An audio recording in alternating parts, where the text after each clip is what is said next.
सूर्य भगवान की जय। आप सभी का दिन शुभ हो, मंगलमय हो, यही मैं प्रभु जी से प्रार्थना करती हूँ। आज 28 दिसंबर आज है 2026 के अंतिम अष्टमी। अष्टमी का दिन माता दुर्गा भवानी को समर्पित है। जैसा कि आप जानते होंगे, अष्टमी तिथि 11:49 के आसपास रहने वाली है। उसके उपरांत नौमी तिथि रहेगी। आज नक्षत्र उत्तरा भाद्रपद नक्षत्र है और उसके उपरांत रेवती नक्षत्र रहेगा 8:43 के बाद। आज के दिन सुनी जाने वाली सभी कथाओं के बारे में हम जान लेते हैं।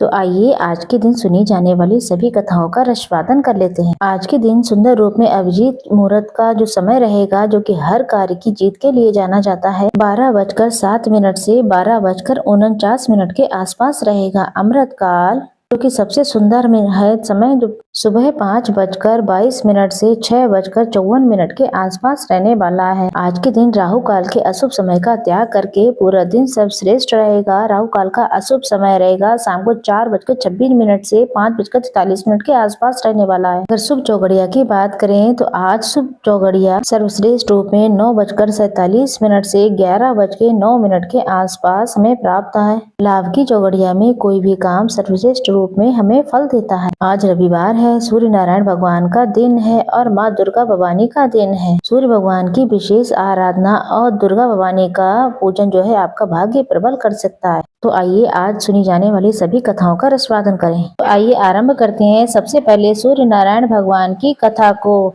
पौष के महीने में नित्य नियम से इस कथा को सुना जाना जाता है। अगर ये कथा आज के दिन सुनी जाए तो कल्याण होना निश्चित है। आप सब मेरे साथ बोलिए, सूर्य नारायण भगवान की जय। एक समय की बात है, एक छोटे से गांव में हरिदास नाम का एक गरीब ब्राह्मण रहता था। घर में अधिक आय नहीं थी, लेकिन मन बहुत पवित्र था। उसकी पत्नी सावित्री भी धन परायण और संतोषी स्वभाव की थी। दोनों बहुत ही पति पत्नी मेहनत करते अपना जीवन यापन कर रहे थे, लेकिन फिर भी घर में हमेशा ही तंगी बनी रहती थी। कभी अन्न की कमी, कभी वस्त्र की कमी। पौष का महीना आरंभ हुआ, ठंड भी बहुत थी। उनके घर में जलाने के लिए लकड़ियां बिल्कुल भी नहीं बची थी। उसी समय एक वृद्ध साधु उनके द्वार पर आए। तब उन्होंने कहा कि पुत्र चिंता मत करो, पौष का महीना है जो कि सूर्य भगवान को बहुत प्रिय महीना है। ऐसे में आप प्रतिदिन स्नान करके सूर्य भगवान को अर्घ देना, कथा कहना और सुनना सुनाना। इससे घर में कभी भी धन संपत्ति की कमी नहीं होगी। हरिदास ने श्रद्धा से पूछा, कथा कौन सी है गुरुदेव? साधु बोले, श्रीदेव की कृपा जो है ये सूर्य नारायण भगवान की कथा सुने, प्रतिदिन सुने और सुनाए और घर में आनंद ही आनंद होगा, सब कुछ मंगल ही मंगल होगा। इतना कहकर साधु महात्मा आशीर्वाद देकर वहाँ से चले गए। उसी गांव में एक गोकुल नाम का किसान भी रहता था, जो कि बहुत घमंडी था, धनवान तो बहुत था। वो हमेशा ही गरीबों का मजाक उड़ाया करता था, किसी की वो मदद नहीं करता था। उसका मानना था कि जो कुछ है वो सब मेहनत से है, भगवान की कृपा के जीवन में कोई स्थान नहीं था। उधर हरिदास और सावित्री दोनों ही सुबह जल्दी उठते, सूर्य भगवान को जल चढ़ाते, विधि विधान से पूजन करते। जिस दिन से उन्होंने पूजा आराधना शुरू की, उसी दिन से उनके जीवन में धीरे धीरे बदलाव आने लगे। घर में सुख शांति बढ़ने लगी। सावित्री के हाथ का बनाया हुआ दीपक सुंदर रूप में तेज जलने लगा। खेत में बोया हुआ अनाज थोड़ा सा ही लेकिन असाधारण रूप से उगने लगा। गांव में हरिदास की मान प्रतिष्ठा बढ़ने लगी। लोग पूछने लगे कि हरिदास, तुम्हारे घर में अचानक इतना सुधार कैसे हो गया? हरिदास मुस्कुराते हुए कहता है, ये सब सूर्य देव की कृपा और साधु बाबा का आशीर्वाद है। पर गोकुल का हाल उल्टा था। उनके खेतों में फसलों में अचानक कीड़े लगने लगे, पशु बीमार हो गए, घर में बहुत अधिक कलह कलेश भी बढ़ गया। वह परेशान होकर हरिदास के घर पहुंचा। गोकुल बोला कि मैं तुम्हारे घर की बरकत देख रहा हूँ, मुझे भी कोई उपाय बताओ। हरिदास ने नम्रता से कहा, गोकुल भैया, पौष माह में रोज सुबह सूर्य भगवान को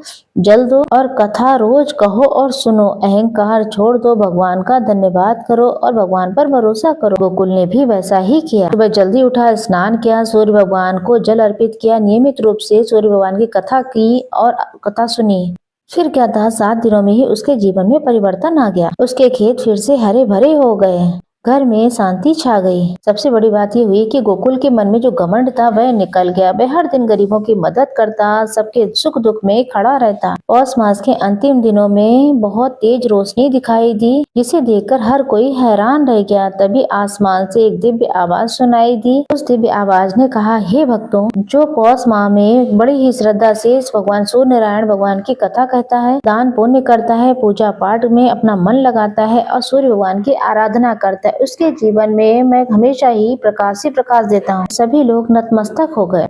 हरिदास के घर में स्थायी रूप से सुख समृद्धि आ गई। गोकुल के मन में भी विनम्रता और भक्ति भाव जाग गया। गांव में कभी भी किसी भी घर में सूर्य नारायण की कृपा से अभाव नहीं रहा। उस दिन से उस गांव में पौष मास की कथा प्रतिदिन सुनने की परंपरा चली गई। हे सूर्य भगवान, जैसे आप अपने सभी भक्तों पर कृपा बरसाते हैं, उन्हें धन धान्य निरोगी काया पुत्र पौत्र का वरदान देते हैं, तेजस्वी स्वभाव देते हैं, उसी प्रकार से सभी के जीवन में अपनी कृपा बनाए रखना। कहानी अधूरी हो तो पूरी करना, पूरी हो तो मान रखना, सबके नित्य नेम और व्रत को पूर्ण करना। प्रेम से बोलिए सूर्य भगवान की जय। प्रिय श्रोताजनों, ये तो आज के दिन सुनी जाने वाली सूर्य नारायण भगवान की कथा है, लेकिन पौष महीने के रविवार का बहुत ही बड़ा महत्व है।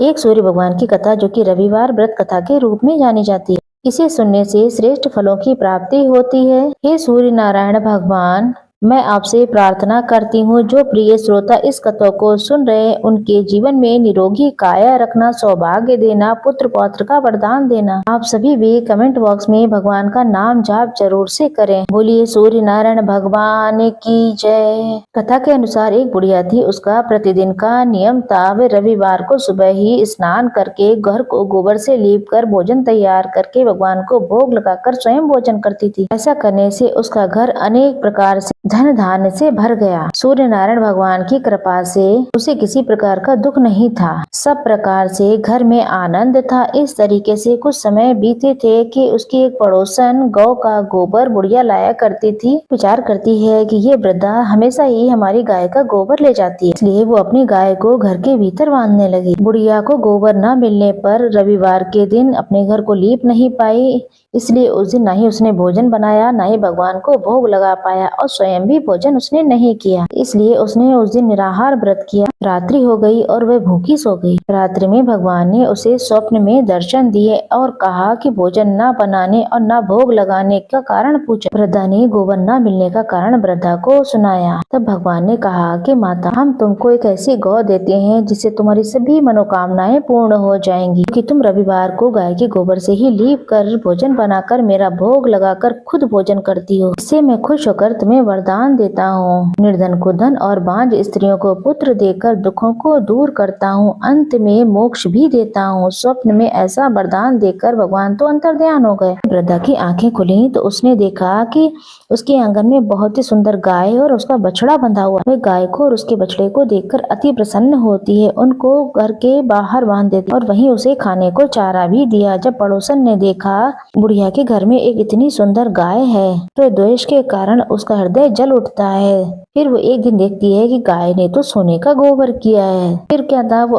उस गाय का गोबर ले आई और अपनी गाय का गोबर वहाँ रख दिया। वह नित्य प्रतिदिन ऐसा ही करती रही और सीधी साधी बुढ़िया को इसकी खबर भी नहीं लगी। तब सर्वव्यापी ईश्वर ने सोचा कि इस चालाक पड़ोसन की वजह से बुढ़िया तो ठगी जा रही है। ईश्वर ने संध्या के समय अपनी माया से जोरदार आंधी चला दी। तब बुढ़िया ने अंधेरे के भय से, आंधी तूफान के भय से गाय को भीतर बांध लिया। प्रातः काल जब वृद्धा ने देखा कि गाय ने सोने का गोबर दिया है, तो उसके आश्चर्य की सीमा ही नहीं रही। वह प्रतिदिन को अब घर के भीतर ही बांधने लगी। उधर पड़ोसन ने देखा बुढ़िया तो गाय को अंदर ही बांध देती है, तो उसे सोने का गोबर उठाने का मौका ही नहीं मिला। इसके कारण वो बहुत परेशान। ईर्ष्या और जलन के कारण जो है, उस पड़ोसन ने उस देश के राजा की सभा में जाकर के कहा कि महाराज, मेरे पड़ोस में एक ऐसी वृद्धा है जिसकी गाय जो है आपके पास होनी चाहिए। गाय आपके पास ही रहने योग्य है, क्योंकि वह नित्य सोने का गोबर देती है। उस सोने से अगर प्रजा का पालन किया जाए तो वृद्धा उस सोने का करेगी भी क्या। राजा ने यह बात सुनकर अपने दूतों को वृद्धा के घर भेजा और गाय लाने की आज्ञा दी। वृद्धा प्रातःकाल ईश्वर का भोग लगाकर भोजन ग्रहण कर रही थी कि राजा के कर्मचारी गौ माता को खोल कर ले गए। वृद्धा काफी रोई चिल्लाई, किंतु कर्मचारियों के समक्ष क्या ही कह पाती वो। उस दिन वृद्धा गौ के वियोग में भोजन ही न कर पाई और रात भर रो रो कर ईश्वर से गौ माता को पुनः देने की प्रार्थना करने लगी। उधर राजा राजा गऊ को देखकर बहुत प्रसन्न हुए।